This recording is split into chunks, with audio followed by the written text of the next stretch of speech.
My name is Sarah Robinson.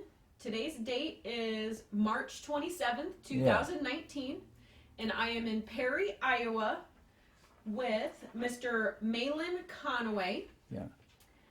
Okay, could you please tell me your first and last name? Mahlon Conaway. And could you spell that for me? Mahlon Conaway. Okay. And when's your birth date? August 5th, 1925. And where were you born? In Dawson, I guess. That's what's on my birth certificate. Is that in Iowa? Yes. Dawson, Iowa. Yes. Is that in the country? Yeah. I don't know. Well, where do you remember growing up then? In Perry. Okay. Yeah. Were you in town or in the country?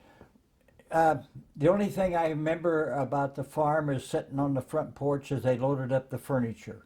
Why were you guys moving? We moving off the farm, we moved to town. Okay. Was it because of the Great Depression? I have no idea. You were little? I have no idea. What did your parents do for work? My dad got into trucking, Oh.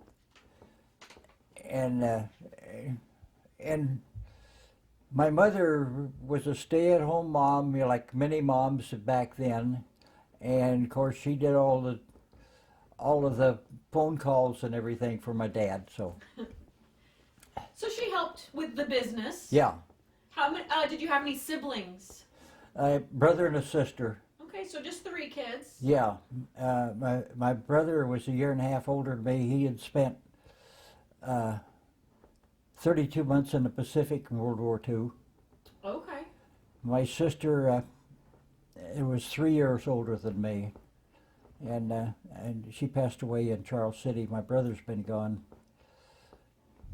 He was 42, I think, when he passed away. Really? That's young. Well, it was an accident, and it was in a fire. Did you, what kind of things would you do when you were younger for fun? The three of us kids had a bicycle. We had one bicycle that we had to share. And so we did, and so, and so we played, we didn't have Little League ball games. We got our own teams together and we played softball, and the reason we had to play softball because we didn't have any gloves to play baseball. If you had one glove, that was for the catcher, and if you had two, the first baseman got one. And so you learned how to catch a fly ball running backwards. So it wouldn't hurt. Yes. Mm-hmm. So that's it. And we made our own teams up. We got together, made our own schedules and everything, and we played on vacant lots. We played workup, where you just caught a fly, you got to go bat. Oh, yeah. Yeah, see, so we did that a lot, the summertime. And in wintertime, everybody had a sled. In fact, I still got 2 or 3. Well, do you remember the Great Depression? Oh, yes. What was life like during the Great Depression? Well, I remember that we had a car, but it sat in a garage it was used very little. We'd go out of town to see my grandpa or see my aunt and uncle, and I don't think it was ever used in the wintertime. We just walked. I remember, me and my brother, in the wintertime, we had customers that we shoveled snow for. And that's where we made a little extra money, but... Do you remember how much they would pay you?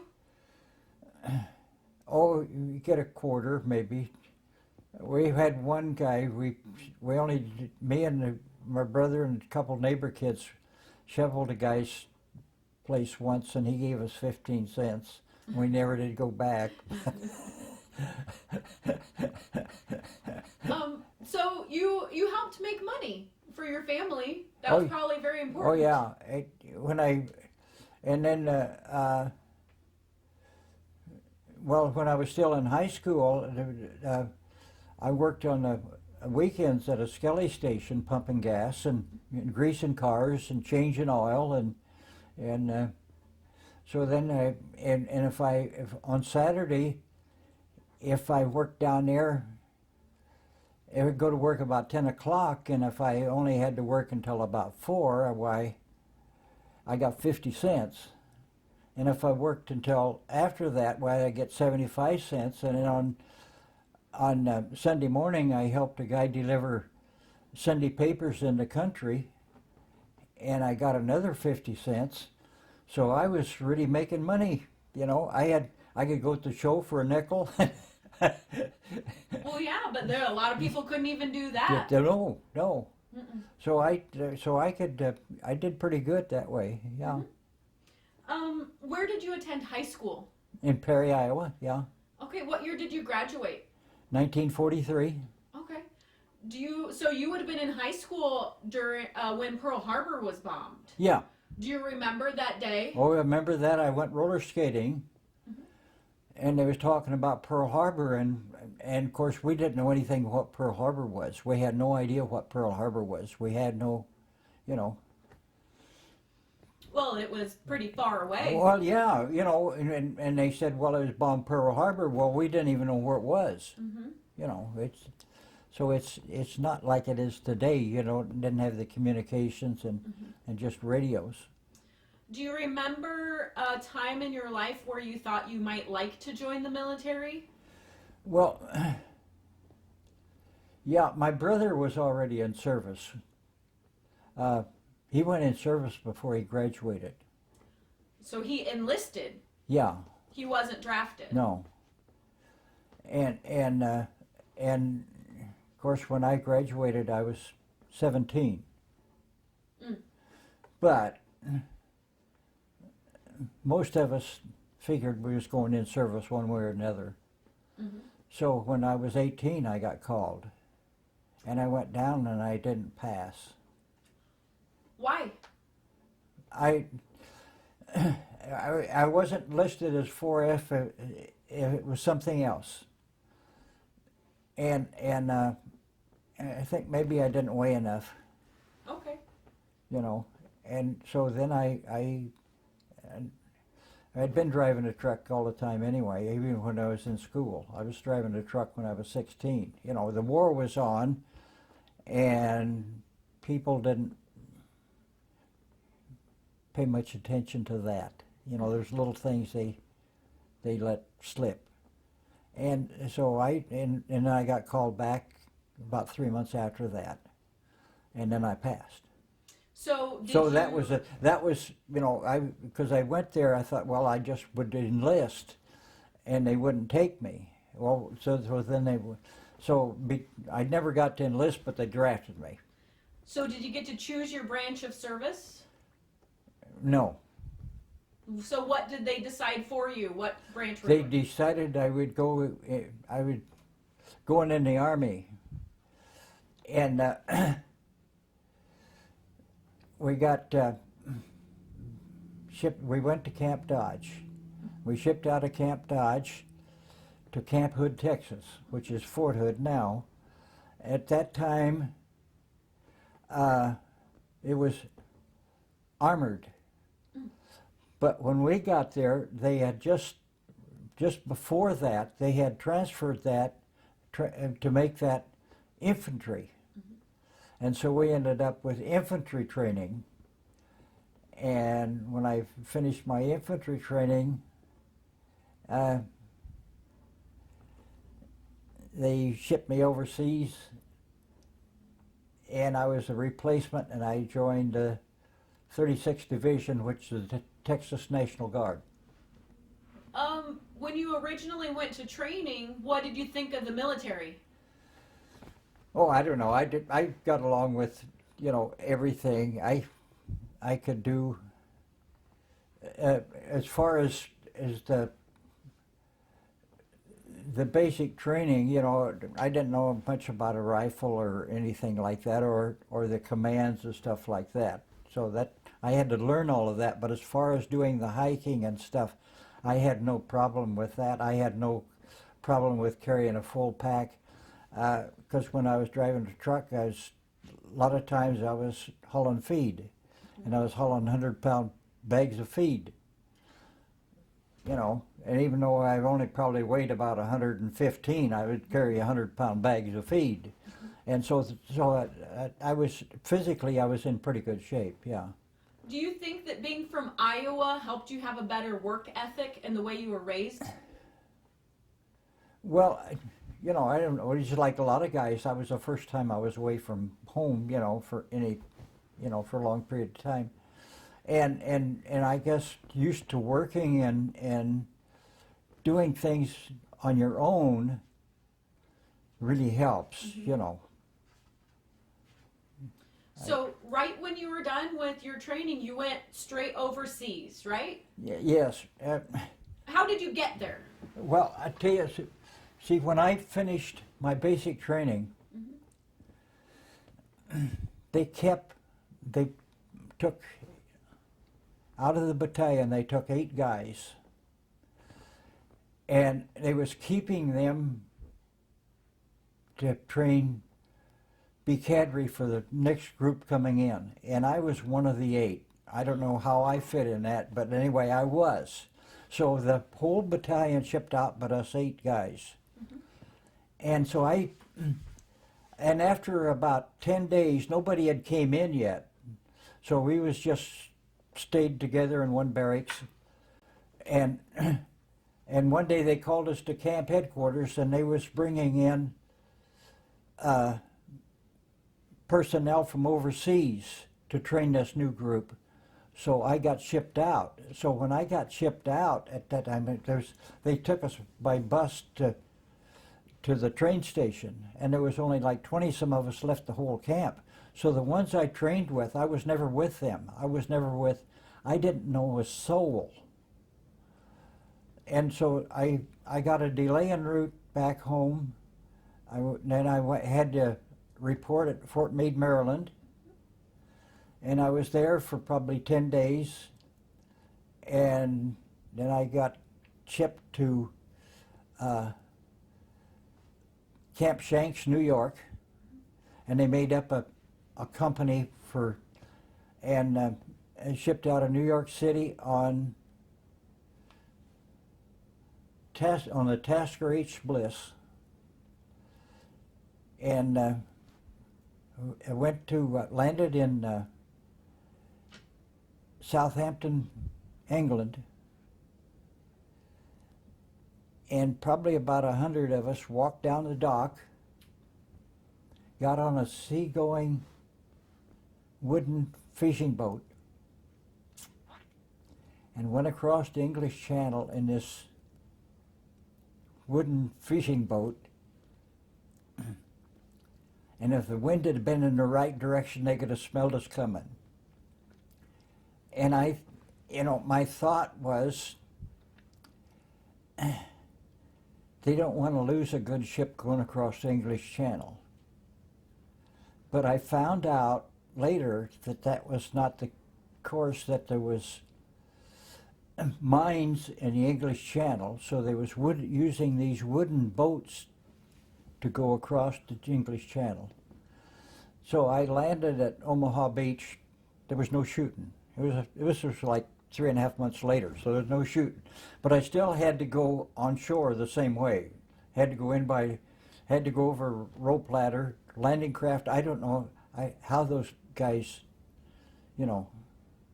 stood that. But so then we walked up that path, up the side of that cliff, and I ended up in a replacement center and went to the 36th Division. When you were going on to the beach, did you think about those guys 3 months before? Oh, yes. What were you thinking? Oh, I just don't know how they could survive. I don't know how they could do that. If you, 5 of us went back over there in 2001 and went there. We made our own tour. and it was different. But if you're in that landing craft out there in that water and going in, and that has to be on your mind. Anybody that had to go in that way, you would just think about those troops that went in there before you, how bad that was.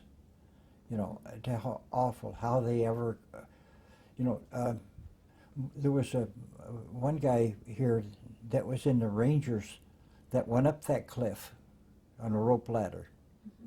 You know, he survived it, but that's really something. And the craters are still there. Do you remember that guy's name? Oh, I can't think of it right now. But he's a Perry. Yeah. I'll ask later. Yeah. I forgot to ask what year you got into the military. What? What year did you get into the military? In 1944, because I was 18 and 43, and they wouldn't. In September they wouldn't take me, so I got called in January, but I never got inducted until after that. Okay. Yeah. So you came in through England, and now you're in France, Mm-hmm. right? Mm-hmm. What was it like there? Because we were getting towards the tail end of the war. Well, when I got out of the replacement center, sent to the 36th Division, and then they sent me to the company, and they were in a little town in France. I don't remember the name of the town. And we got there at night. There was, I don't know, probably 7 or 8 of us going to the first platoon. And they took us into the one end of town, into where the kitchen was in a house. And they said that, well, you've got to stay here all night because you can't, the first platoon is down at the end of town and you can't go down there because there's mines in the street. And there was, so we did, and usually, after I'd been there, I found out they didn't normally like to do like that. But we joined the company on the front lines, which I'm sure that these guys have been there for some time, and here's these guys coming in that just never saw anything. How are they gonna react? We don't know them, and so it had to be real hard for those guys to understand.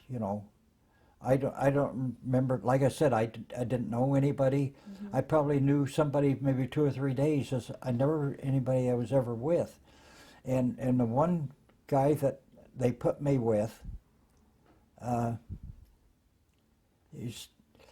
We stayed buddies.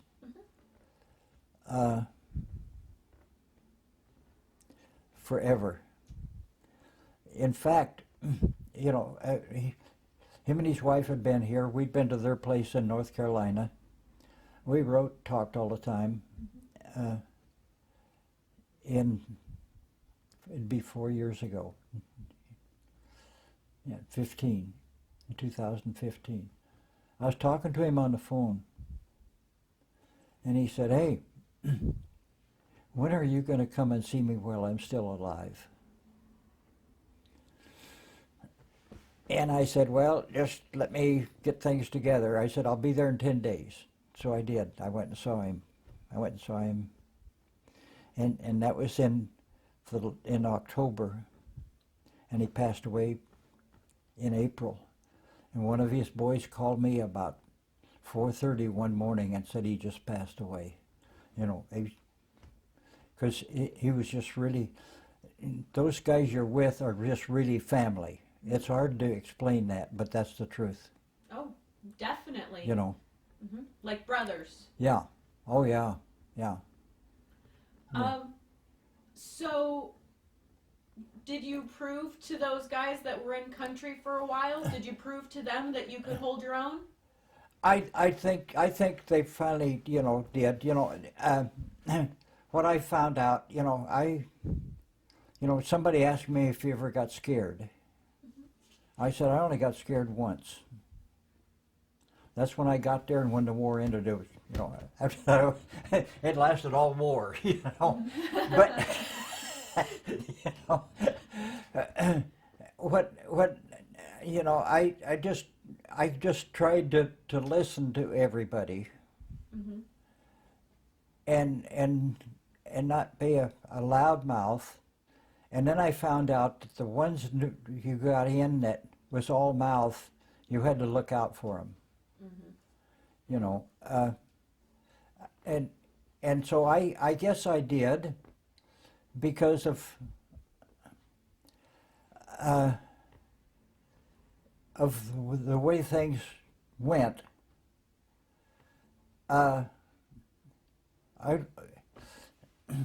Infantry company, there's always patrols, you know, and they're not the best thing to go on.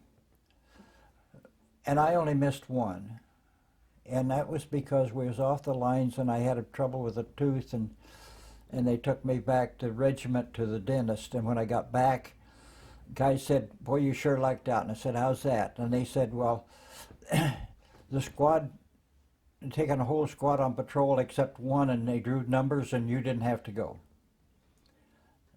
And before the night was over, I wished I'd have gone. And I wanted to get up another patrol and go find them, you know, because they was way past due, and they wouldn't let me do that. So I solved the problem after that. I never missed a patrol. Not because I was a big brave hero, because I felt better going with them than sitting there. Mm-hmm. And I know I couldn't save them, but at least I could be with them, you know. And so I just, and that's the only way I could do it. Mm-hmm. Did that patrol ever come back? Yes, come back. All of them come back. All of them come back just fine, you know. But it's so. Yeah, that's just not knowing. Yes, like, just not knowing. Just I walked and I walked in the street, was in a town, and I remember that, and drinking coffee with the medic, and I was nervous, and I said that ain't gonna happen again. So I just, you know, I just never. I know that a lot of guys would just try to hide away from it, but I just, something about me, I couldn't do that. So what was your job while you were with this group? Rifleman? I was a rifleman. I was an assistant squad leader. I was a bazooka man.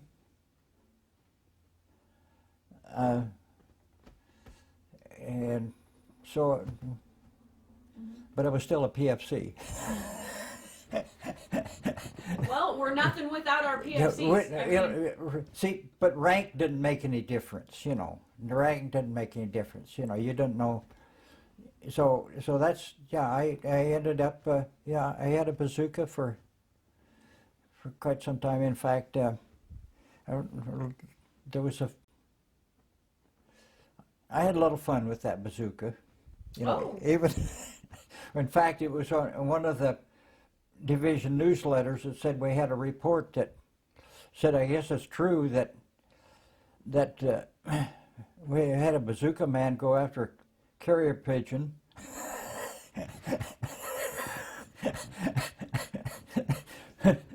we was in a little town in France, and we'd stopped there for a little bit, and there was somebody noticed this. It was a carrier pigeon because you could see the capsule on the slate. Mm-hmm. And it was flying around and land on this church steeple. And so they went and checked and found out that the United States didn't have any carrier pigeons in that area. It had to be German. So they said, shoot the pigeon. With a bazooka. And so these guys are down there shooting shingles off of this roof of the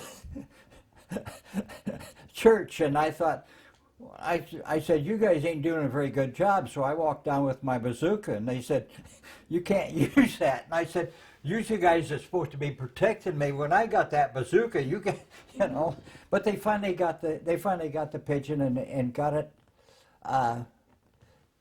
got the message sent back, and the word came back that there was supposed to be a German armored unit in a timber someplace in the area that was supposed to be coming through that area. So it was there for somebody that was in that town, you know. But we had to move out. Another outfit moved in, so I don't know whatever happened there. Well, tell me about these carrier pigeons. I've never heard anybody. What would they use them for? And Oh, they use carrier pigeons, yeah, to carry messages, sure. how does that work? Like, you just write it on a piece of paper? Yeah, there's a little capsule they put on the pigeon's leg. Huh. Put it in there. Yeah. That's what they do. So did you ever, I know this sounds like a silly question, but did you ever interact with the enemy? Like close quarter situations? Yeah. Yeah. I know it sounds like an obvious question, doesn't it? Well, yeah, in various places, yes. Mm-hmm. Yeah. I was just wondering what that was like.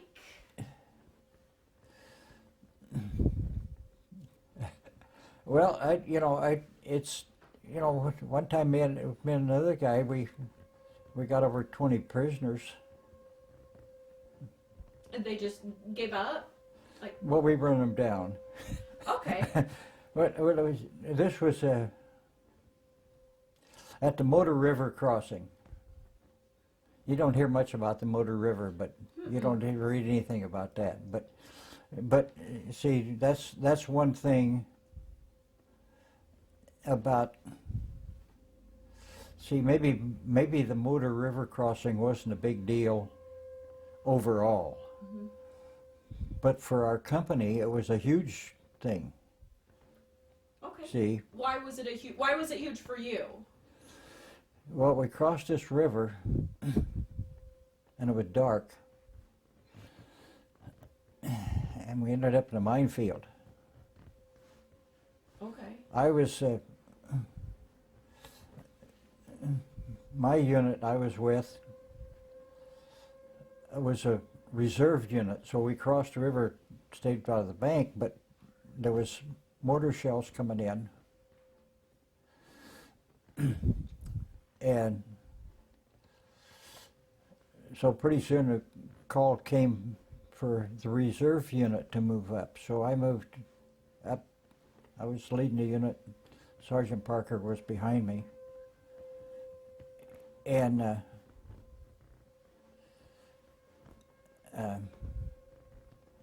went by this one guy laying on the ground. And of course, they're hitting the ground and mortar shells coming in,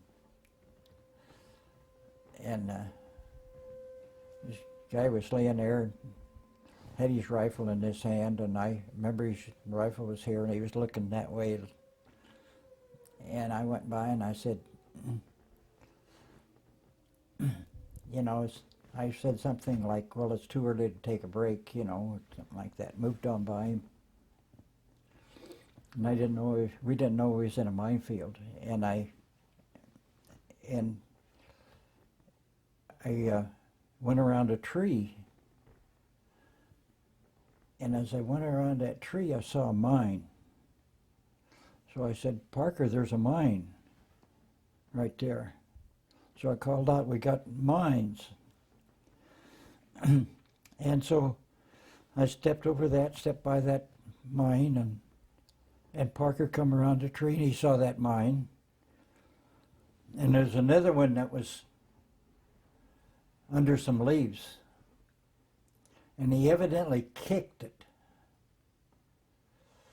but tore up his foot. And so we lost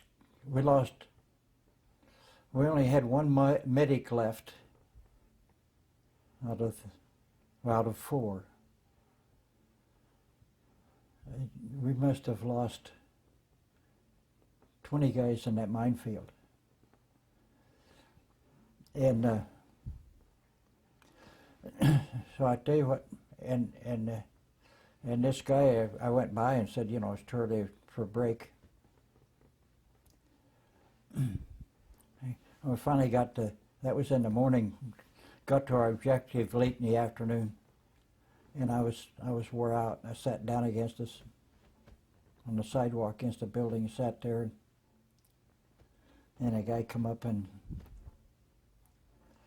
said, you know, the guy back there, I said, yeah, and he said, they turned him over, and he fell on a mine. He didn't have a chest. He was dead. And I still see him. How do you feel you made it through? Huh? How did you make it through? Okay. Luck?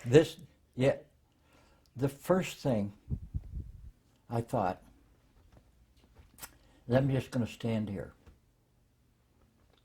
Then I thought, it really gets daylight, somebody's going to shoot me, so I can't stand here. Then I thought, nobody's going to come and feed me anyway, so I'll just starve, you know. So I finally decided, I stood there, and I prayed. And finally I decided, hey, you know what to do. You know how to do this. I kept telling myself, you can do this, you can do this. And so I did, and I got down. And this was would have been about the 1st of March.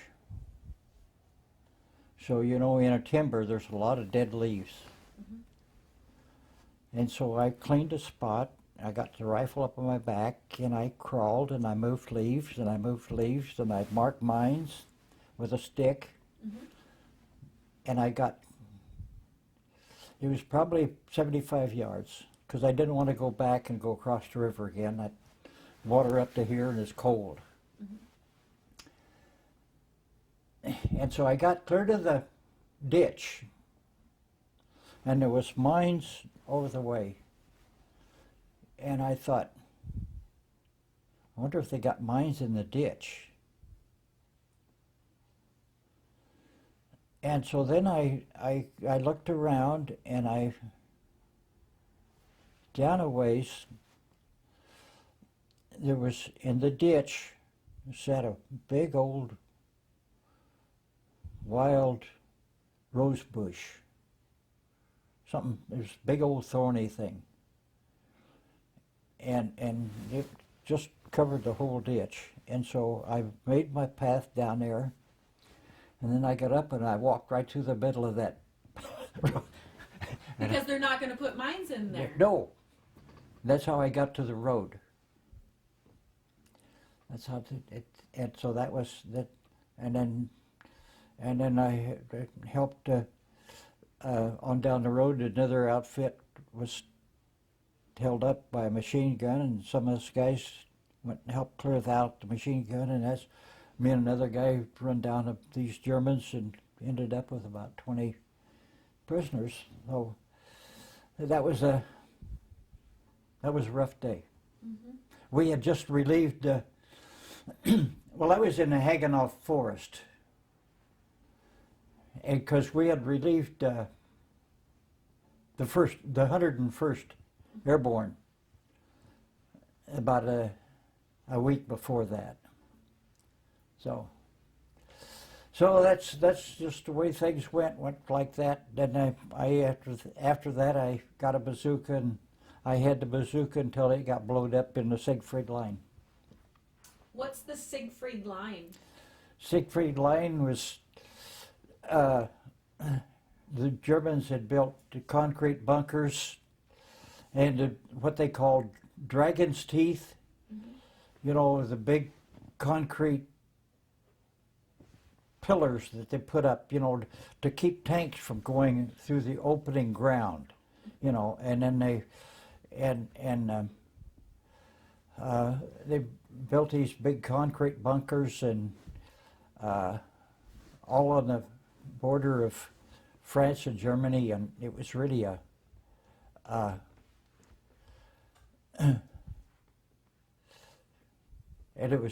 those bunkers were really built strong. They was, you know. Well, where did you live? Where? Where did you live during this time? Where was your sleeping place? Where have you stopped? Tell me about that. Well, you know, because sometimes you just you was in a house, okay. Sometimes you dug a foxhole. That was it. Sometimes you dug a foxhole and you're there 20 minutes and they say, get it on, we're moving out. So you tie up you got a blanket, you throw it over your shoulder and away you go. And because, you know, one time, see, in our platoon, you know, like I said, rank in infantry didn't matter too much. And so one time we took a little road junction of a few houses, and so we went in this one house, and it's got a big old bed in this bedroom, and it was dark, and we was going to stay there. So I said, me and Peanut get the bed. So that means we got, you know, whoever called it got the bed. So that's you know, we slept on a bed. The only problem was somebody said, of course, part of the house is gone. You know, the bed is there, and part of the wall is gone, in the bedroom. Of course, we don't care about that. And somebody said, hey, you guys know what's down in that cellar? Yeah, we know what's down there. And you're going to sleep in the bed? We're going to sleep in the bed. What was in the cellar? An artillery dud shell that,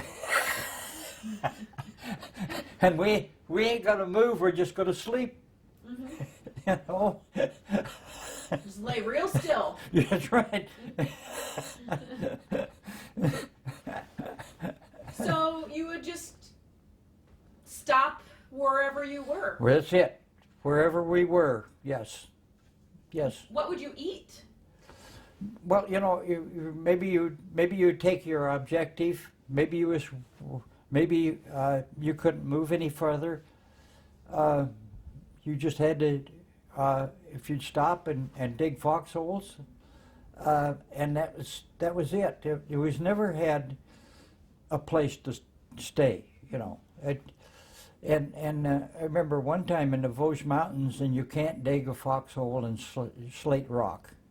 It's just, but we tried, and where me and Guy was trying to dig a foxhole and it was dark, and we said we can't dig in this stuff. We quit, and then the Germans would throw in an artillery shell, so we dig some more, you know, and we quit, and they'd throw in another artillery shell. Yeah. We still couldn't get down. Couldn't get down. No. How about your food? Our food was sea rations, which was in a can. It seemed like, I don't know, there was different things, but the ones I can remember most about sea rations was called sea ration hash. And the K rations was in a box.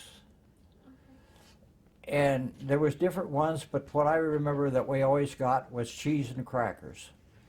And then they had a big chocolate bar that was separate, that was called a D bar. And it was probably about half-inch thick, and probably a couple inches wide, about 3 inches long, something like that, and it wouldn't melt. It was a little cardboard box, and you could take a bite of that. Was it good? It was good, yeah, and man, that you could just take a couple of bites of that, and you could go half a day with just that. So whatever it was made out of, I have no idea, but and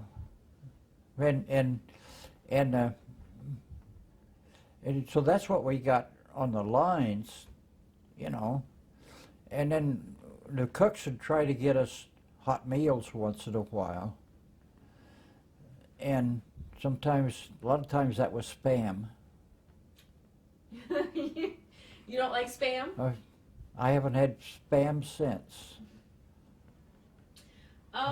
What kind of things would you keep in your pack that you would carry with you? What would you carry with you? A blanket. That's it.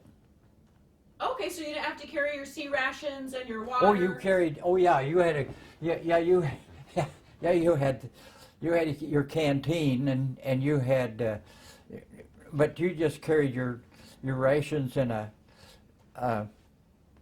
your field jacket pockets. Either that or the gas masks that we had at that time. And they issued them to us a couple of times, and we throw the gas mask away and use the little carry our rations in. We did that. We did that. What did you miss most about being home?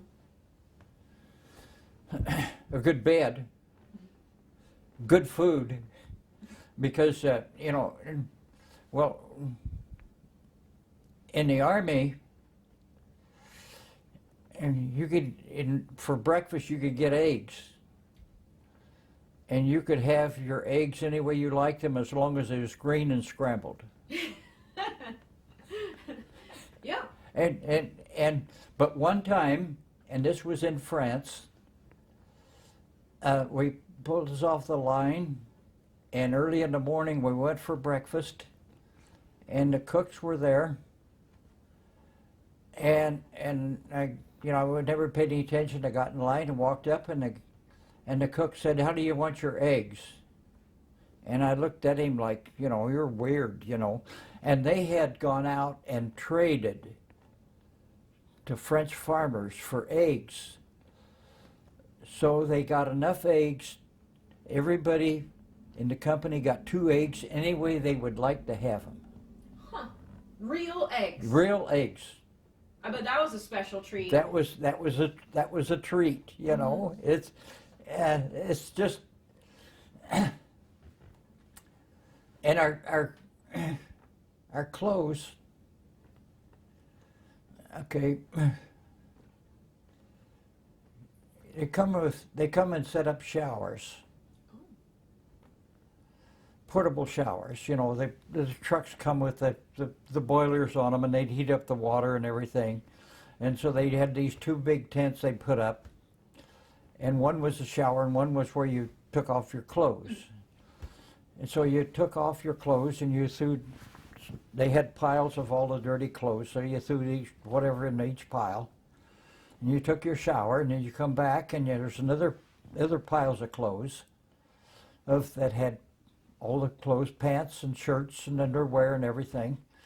So you look through the pants to find a pair that halfway fit, and everything, and underwear. In the wintertime, you try to get 2 pair of long johns or 2 pair of pants. So what we did, if you had 2 pair of pants,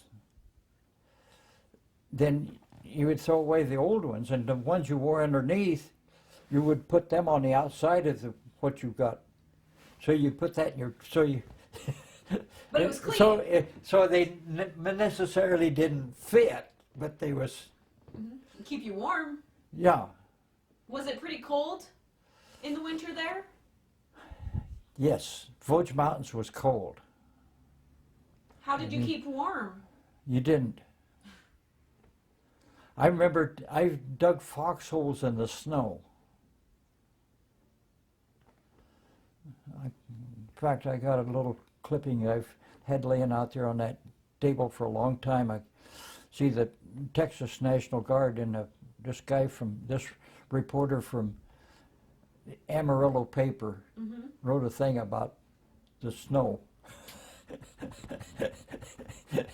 Well, if you're not from Iowa, Yeah. you know, you're not used to the snow. Did you ever get mail? Mail, yes. You know what? Yeah, I get mail from home. The girl I was going with at the time, I found out shortly after the war that she got married, so that didn't matter. Yeah. You know. But mail, yes, mail was. When the war was on, you never knew when you was going to get mail. I got a Christmas package in June. It took me a minute, yeah. So And I don't know what was in it, because it was a flattened cardboard box. But and see, mail. I didn't have an address when I went overseas, so I didn't have a mailing address until I joined a division. Okay, so I joined a division. how did you get to the division? Like, when were you done with the infantry and went to division? By truck. Okay, but they just told you, hey, did they wait till the war was over, or how did you end up getting pulled out of the infantry? Well, I was in a division until after the war was over. Okay, so you were in the infantry. Yeah. And how did they tell you, hey, you're leaving? Well, see, the division was getting ready to come home. And the CO said, at the time they had a point system. And the CO said, he had been our platoon leader. He was a lieutenant. Him and I had done quite a few foxholes together. And he ended up being a CO. He said, you don't have enough points to go home, but you're going home with us anyway. He said, you're classified as essential personnel. He said, I can do that. So about a week or 10 days before we was going to ship, I was talking to him, and he said, hey, division notified me that there's no such thing as essential personnel anymore. So I wished I could have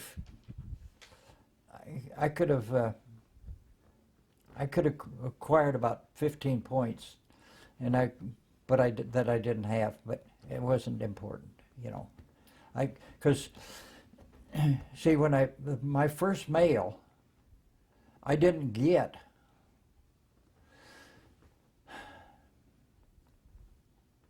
For probably 3 months.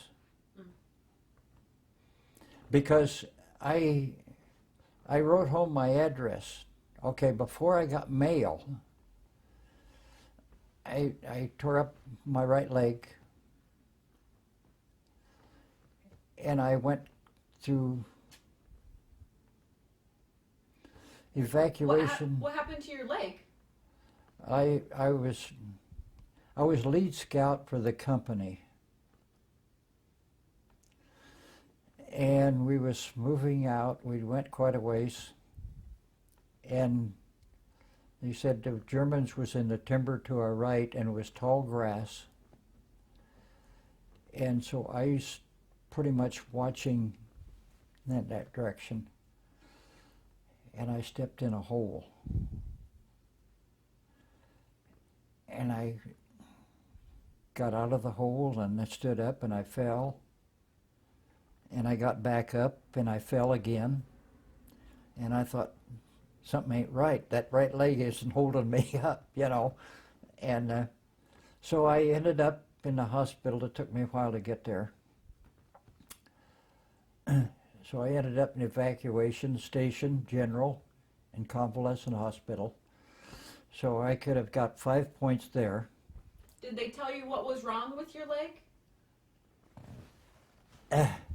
When I got to the hospital, well, the doctor, he started to take off my boot at the battalion aid station. Mm-hmm. He started to take off my boot, and he didn't. He strapped it back up. Mm-hmm. He had combat boots, you know, and he just strapped up the top back again. For the swelling? Because it was swelling up so bad. Mm-hmm. He said, well, just leave it. So, so they didn't take it off until I got to the station hospital, and then they, I think they halfway cut it off. By then it was swelled up so bad. And the guy said, well, it's not broke, but you pulled everything. In fact, this back of this leg, Mm-hmm. it looks bad. And so I ended up, I was in Paris for Christmas. Of 44. 44. Christmas in Paris. Mm-hmm. The only thing I was in a hospital bed, but what happened there, you know, I mean, you're getting used to those nice sheets and beds and everything. And one morning, a doctor woke up and he had uncovered my feet. And he was looking at my left foot. And he said, how long you had that? And I said, doctor, you're looking at the wrong leg. And he said, I know what's wrong with the other leg. How long have you that? You froze your toes. Frostbite. Yeah. And he said, when did you do that? And I'm thinking way back, way back, that crossing the creek, and the bank gave way, and that foot went in the water, and I never got, that was at night, and it was the afternoon before I got that boot off and dry socks on, and that's when it happened. How many months before was that? That was probably at least 6 weeks, 7 weeks before, and so they treated that, but I still have trouble with my toes, so But you still have your toes. yeah, I still got them. Yeah, I still got them. So I got that, and when I tore up my leg, the CO came up and he said, wonder what was wrong, and the medic said, well, his leg, and he said, well, I'll send somebody back with you. You go back to the aid station. He said, it's in that town we just took. Mm-hmm. And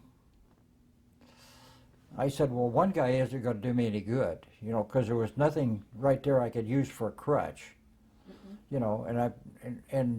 and so I said, I'll just crawl. But that's no fun. No, but we didn't have very many men anyway. Oh.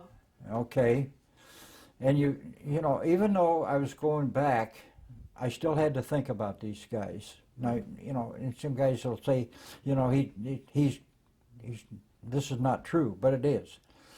And I didn't want 2 guys to go with me back, because that's what it would have taken. And I said, I can just crawl. So I did. I crawled, and I crawled up the bluff that we came down, because I had been the lead scout. I knew the way, so it wasn't that I didn't know how to get there.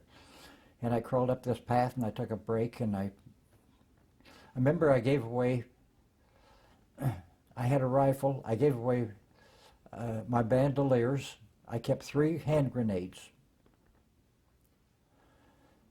And I got up top of this path up to this cliff that we came down, and there was big boulders up there. And I sat there to take a good rest. And that was probably about 3/4 of a mile from where I had started. And I heard somebody behind me down the cliff. And so I didn't know whether they was Americans or Germans. So I thought, what am I going to do? And then I thought, well, I'll capture them. If it's Germans, I'll capture them. They can carry me. And then I thought, no, if they touch my foot, that's it. You know, because that hurt so bad if I put it on the ground. So then I decided I would space out my hand grenades between the boulders, by the back of the boulders. And then I crawled over by a big one with a rifle. And thought, I'm just going to wait until that first helmet comes up. Mm-hmm.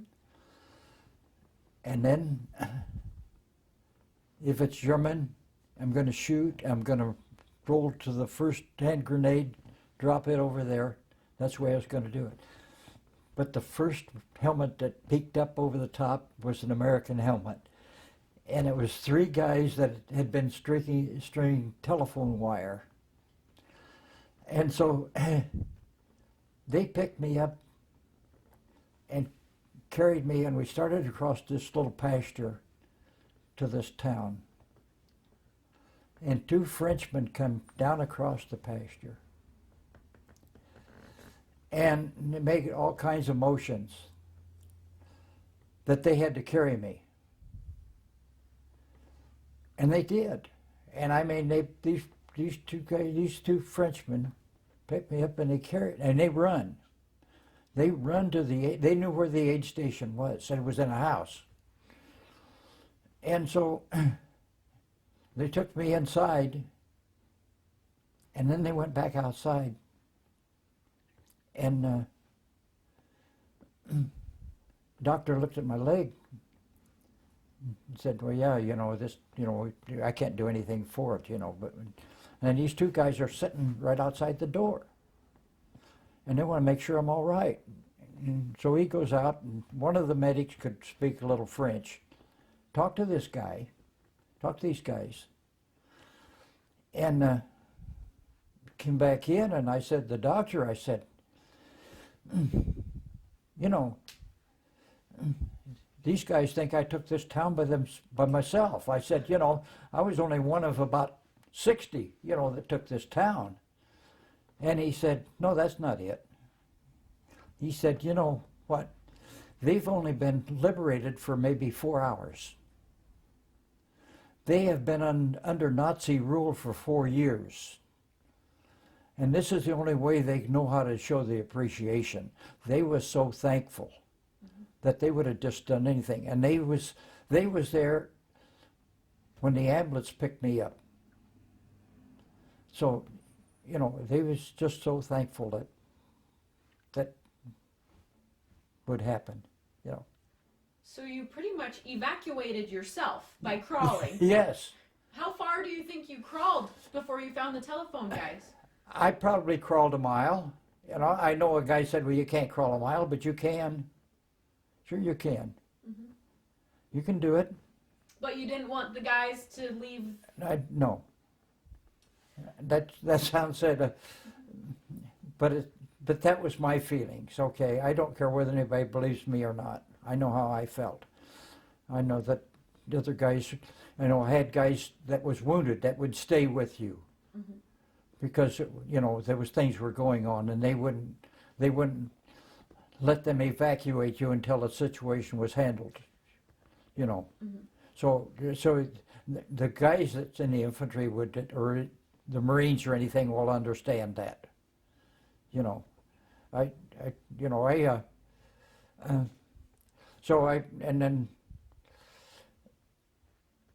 So that's how I had. So my mail was coming to the company, and then it was going through all 4 hospitals and then back to the company. It never did catch up to me. Well, you were telling me earlier that you were also a truck driver at some point? Well, after the war was over, yeah. Okay, well, let's... Yeah. Do you remember the day that the war was over? VE May Day? 8th, 1945, and I was sitting alongside the road in Austria. What date was that again? Huh? VE Day. What date? What? May 8th, 1945. Okay. Tell me that story. Well, we had went into Austria. I can remember crossing into Austria, and I thought, I wished I'd have studied geography a little better. What's the next country after Austria? You know, I'm thinking, how far do we have to go? You know, you get reports that the war's over, but that's somebody that's sitting back in Paris that's saying the war's over. If they're not up there, you know, Yeah. you know, and so you had a lot of SS troops. Yeah, you want to make sure the Germans also know that the Yeah. war's over. Yes, and in that area there was a lot of SS troops, which were strictly Nazis. Now, see, they were, you know, they were really, oh yeah, you just couldn't trust them at all. So anyway, we got into Austria and we was in some little town, and I don't remember the name of the town. And one afternoon, you know, how they did things, they sent 5 of us, I guess that's all we had in the squad, down to this road junction out of town. Said that there's some German soldiers down there. Go down and secure that road junction, you know. Well, that's no, you know, I mean, there's 5 of us, you know. So we start walking down there, which is probably a couple miles out of town. And we probably get 3/4 of the way down there. And a Jeep showed up and told us to stop, that they think maybe the war's over and we don't have to go down and secure this junction. So we sat there. There was the middle of the afternoon. We sat along the side of the road, and they brought us something to eat that night, and we sat there all night. And the next morning they came and told us the war was over. And we went down and to the road junction, and the few soldiers that was down there had already laid down their weapons. And so, yeah. So, you know, they don't, you know, just because, you know, if they figured a group could take something, that's all they sent. You know, that's all they sent. So that's where I knew that. And then somebody said, boy, I bet you guys really celebrated. And we didn't. No, I said that was for people in the cities, people in the United States. And I guess most of our feelings in the company was that we was just so thankful that it was over. And we had survived, you know. That's a different feeling altogether. You know, people can't unless they're there. Mm-hmm. So, did you ever communicate with those Germans when the war was over?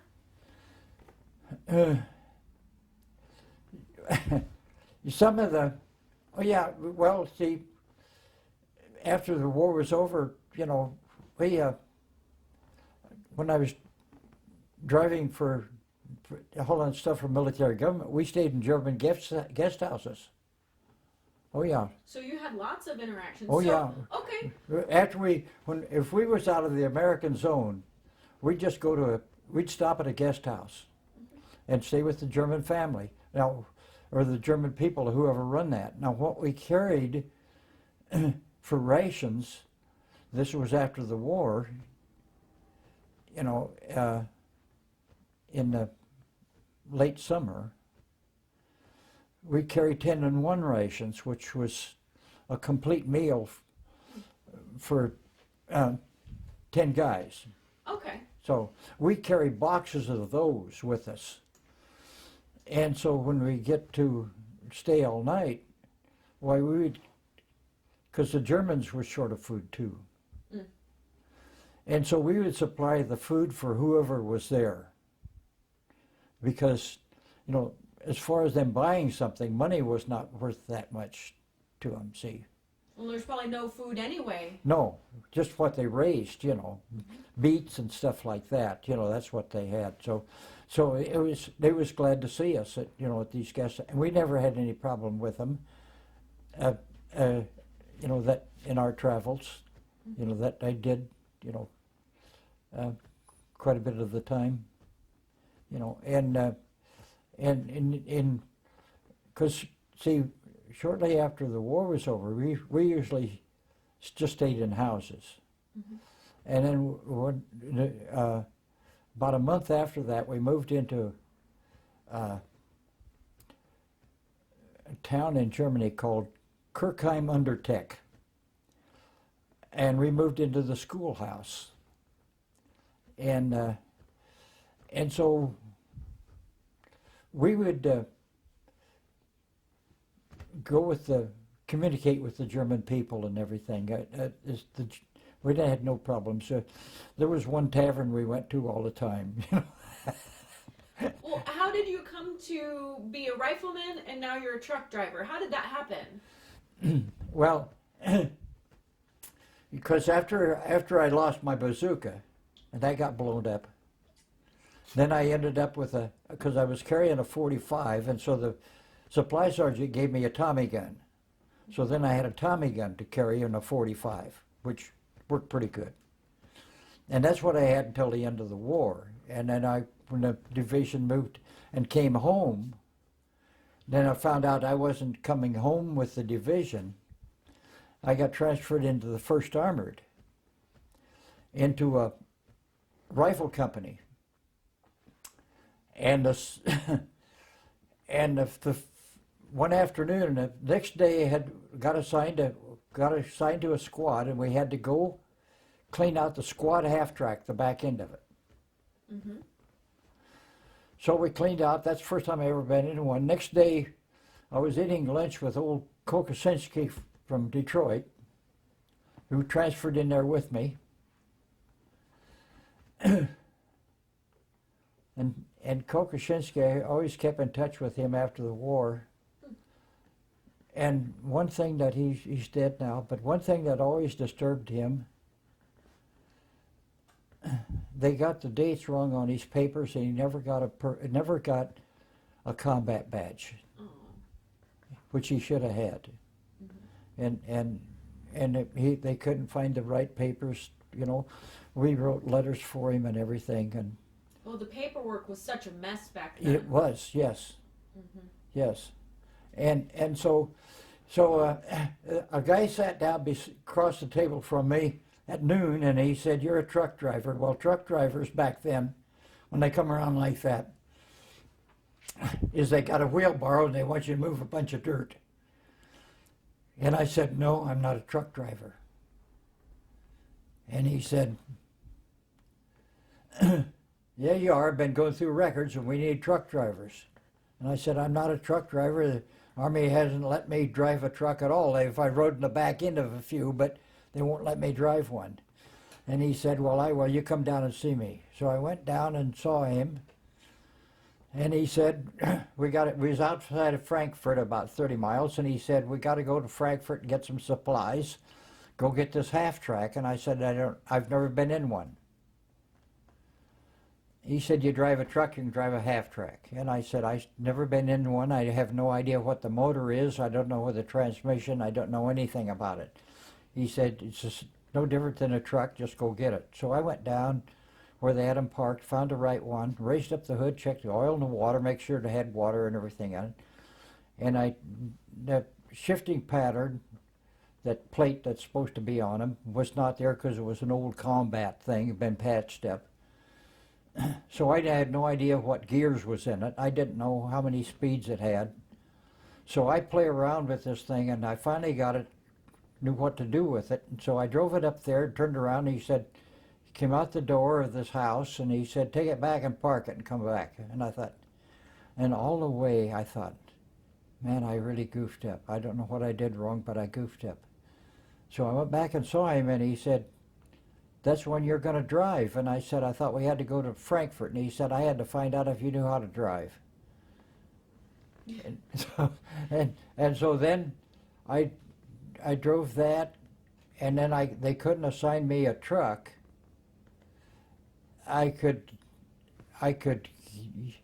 get one and drive but it wouldn't be assigned to me. It'd be assigned to the company or somebody.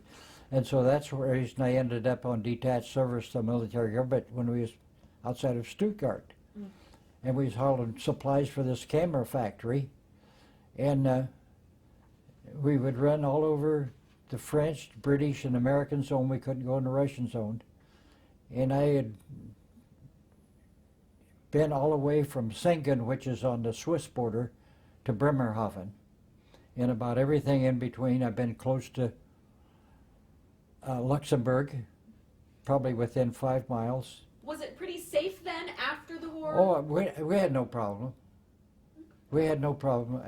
We carried weapons, sure. We carried weapons. But we, as far as at that time, when we was doing that, no.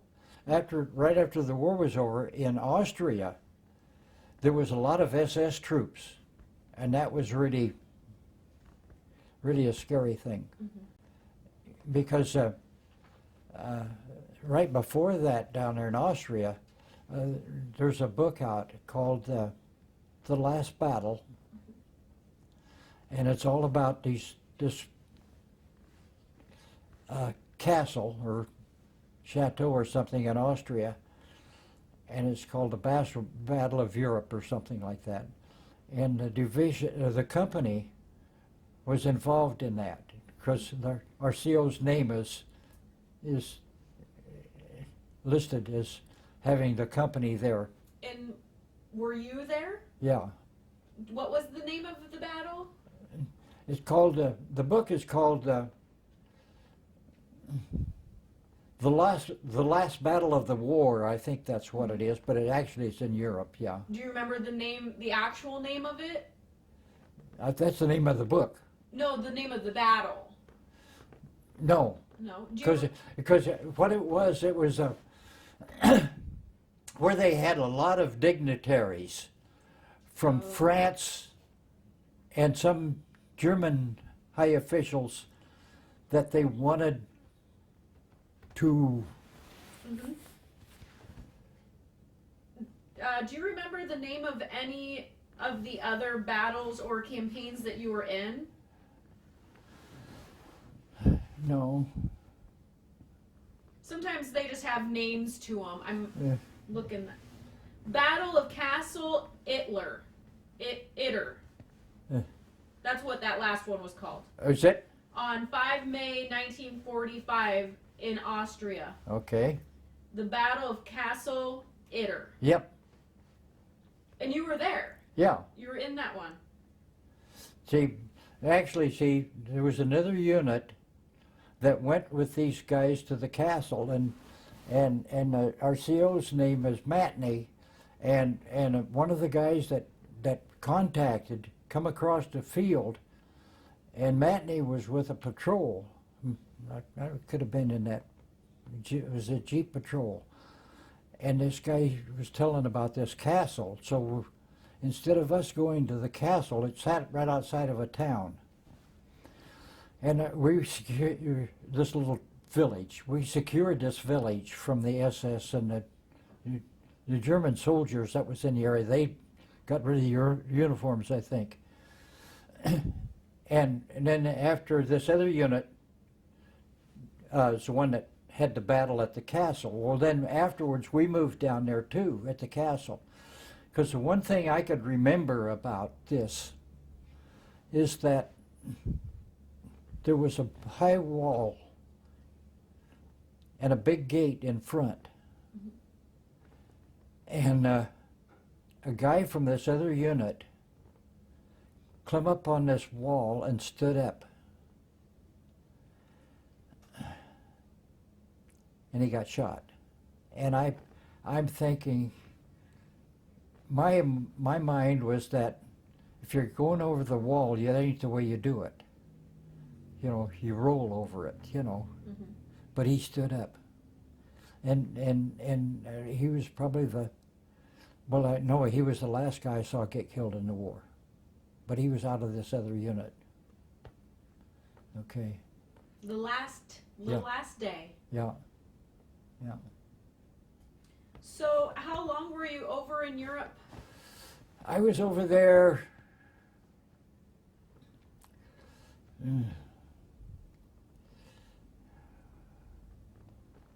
I think about 19 months. Yeah. When did you come home? I came home in May the following year. Were you discharged from the military right away, or did you have more time to serve? No, the ship landed in New York City, and I think in 5 days I was home. I had my discharge. May of 1945 Yeah. or 46? 46. 46, because I think I got home the day before Memorial Day, I think it was. Because they didn't want me any longer. Well, you'd been in for 3 years, right? So that was long enough. You know, Because when did you get drafted? you know, the story, you know, there's a story about me coming home on the ship. Okay. Tell me that story. Well, you know, I couldn't figure out why. You know, they had these tent camps on the coast of France. They was named after cigarettes. You know, I was in Camp Lucky Strike. Okay. So anyway, some guys had been there, but I guess the reason that, you know, it was longer than me, but depended on the ship that came, depended on where it was going to land, whether these people are leaving or not. And so I thought, when I got on the ship, it was only half full. And I thought, that's sort of odd. And so I asked a guy, how come of that? And they said, well, we can only process too many. And so if we bring them home and we can't process them, they just go AWOL. So we just bring them home so we can process them. We leave them over there, they can't do that, see? So anyway, I get on this ship and I thought, man, this is good. And so I'm laying in the bunk. I had a book. I picked up a book and I thought, boy, this probably lasts me all the way home, you know. And so I'm landing the first day out, and the guy comes by. He was a civilian. Wanted to know what my name was, and I told him, and he said, you're on KP tomorrow. And I said, no, I'm not. I'm going to work on the ship's paper, because they just, on the PA system, they just advertised for somebody on work on the ship's paper. So I thought that was a good story. And so next day he come around, I'm still reading my book, and he said, I found out, I checked, you're not working on the ship's paper. So you're going on KP? And I said, no, I'm not. And he said, what do you mean you're not? And I said, because I ain't going. I said, I'll tell you this.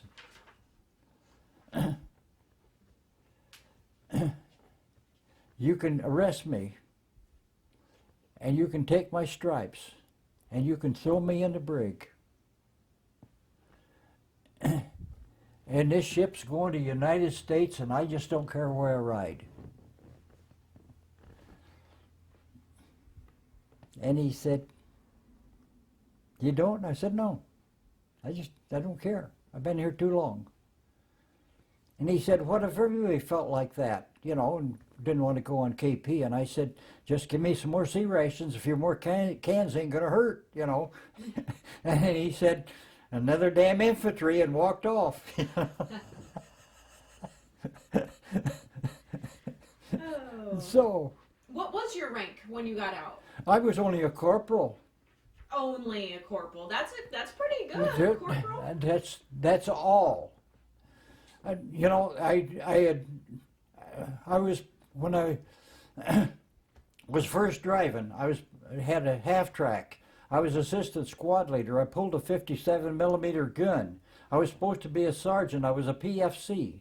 Mm-hmm. And the motor sergeant said, "Hey, you know, you don't have enough rank to do that." And I said, well, stripe's a stripe, you know.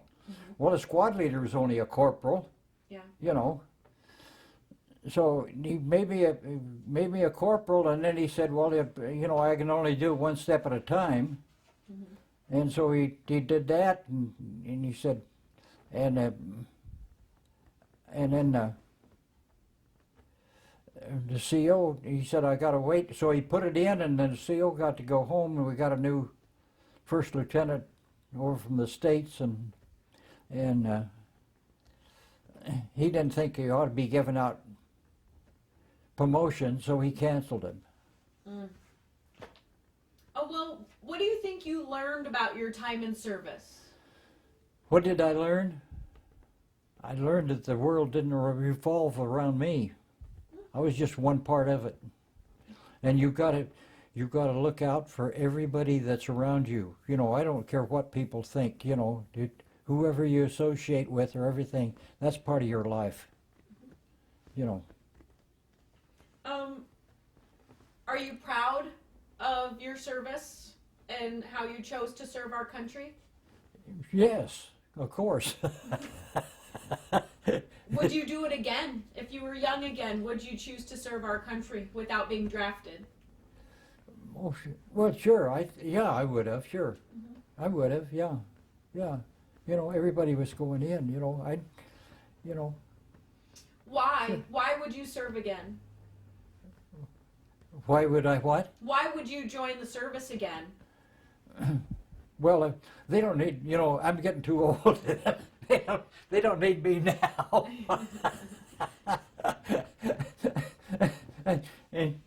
and all these vehicles now has got automatic transmissions pretty much, unless you find something old, and I'm not used to that. Mm. I spent too many miles in a truck. That's right. Yeah, that you were a truck driver. Yeah, I probably have. Go ahead. You have what? 3 million. Miles. Yes. Whew. In the United States or in Europe? No, here. I'm not counting that over there. Well, you said I'm counting here. when you were in the infantry, did you ever get to ride in a truck, or did you walk all the way to Austria? Well, you know, sometimes you rode trucks, sometimes you rode tanks. That's not good. You rode tank destroyers, you know, you rode whatever, you know, if you could. And sometimes you didn't, you know, sometimes you walked. You could walk for a long ways. One time they said we was getting, they was pulling the whole regiment off the line and said we got to walk back about 5 miles. Truck has picked us up, and I think we walked 20, and no trucks ever picked us up. But that's just all part of it, you know. You know, it's, one time we were staying in a little French town,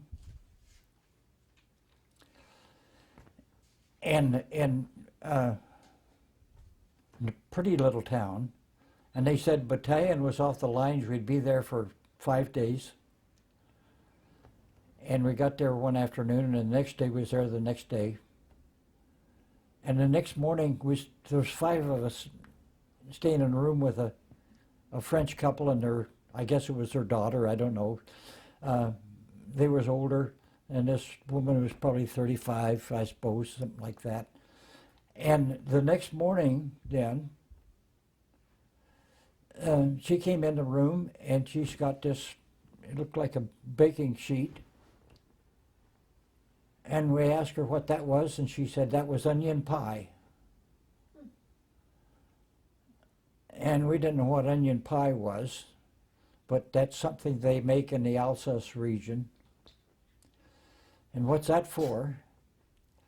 And she said, you're leaving today. No, we're not leaving today, you know. So when we went for lunch, we saw the first sergeant, and we asked him if any orders had came down about moving, and he said no. He said, we'd be here a couple more days. Anyway, we left that afternoon. So I think she might have been Free French intelligence or underground or some kind, you know, that she had communications. But she made you pie. Yeah. She made so that. she liked you. Yeah. Huh. Yeah. And how did she know that? That's, you know, she knew what was going on. That's all she said. You're leaving today. Well, we're going to wrap things up now, because Okay. we got lots of stories, but is there any other story that you wanted to tell me that I didn't think to ask about? I'm sure you got lots. No, I can tell you how I lost my bazooka. Okay.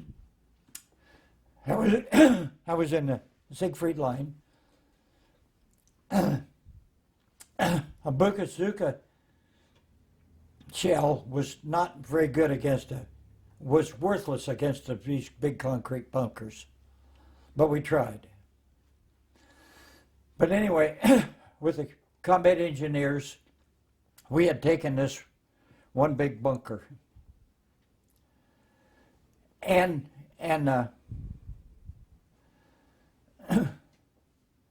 we were standing outside. We'd got a bunch of prisoners out of there. Some of the guys were inside. There was probably 5 or 6 of us outside. And I had laid my bazooka down, was in a trench that was probably 3 foot high. And I had laid my bazooka shells and my bazooka on top of this trench. We were standing there talking about how we were going to take the next pillbox. And this big railroad gun we called Alsace Alice would fire once in a while, about three or four. We'd heard it on and off for about 3 days, but they'd only fire maybe a couple of shells a day. Mm-hmm. So with artillery, you get to know the sound, whether it's close or not. And that we could hear that shell coming. We knew it was going to be close. Mm-hmm. So we run in the pillbox. And Andy, there was 2 doors, probably about 4 feet apart, big steel doors. Andy Hess and I were the last 2 in. And I know this to be true because I have a letter from a couple of guys that said, we know you was the last 2 in. We got both doors shut. We just shut the inside door, just got it shut. And the shell hit that pillbox. We had a dust storm, hit the corner of the pillbox, tore a big hunk out of the corner of that pillbox. And the door still worked. We went back outside, and my bazooka looked like a sieve, and the bazooka rounds were in cartons, and it looked like you'd shot it with buckshot. Mm-hmm. And I never bothered to pick up either one. And that's the reason I get to wear these things. Do you remember the loudness? How yeah, loud? Oh yeah, oh yeah. What was that like? Oh, it was awful. You couldn't hear anything for a long time after that. It was quite some time after that, and then pretty soon, and we never got to go to see a doctor about it. You know, those guys that were there, and for probably, I don't know how long it was after that. It was probably a couple of weeks before we ever. But I remember what the doctor said, and I thought, I'm only 19 and it'll get better. But the doctor said that you have nerve damage. And it's gradually going to get worse. It's never going to get better. And I thought, well, I'm only 19, you know. It's going to get better. But that doctor he was right, you know. Mm-hmm. So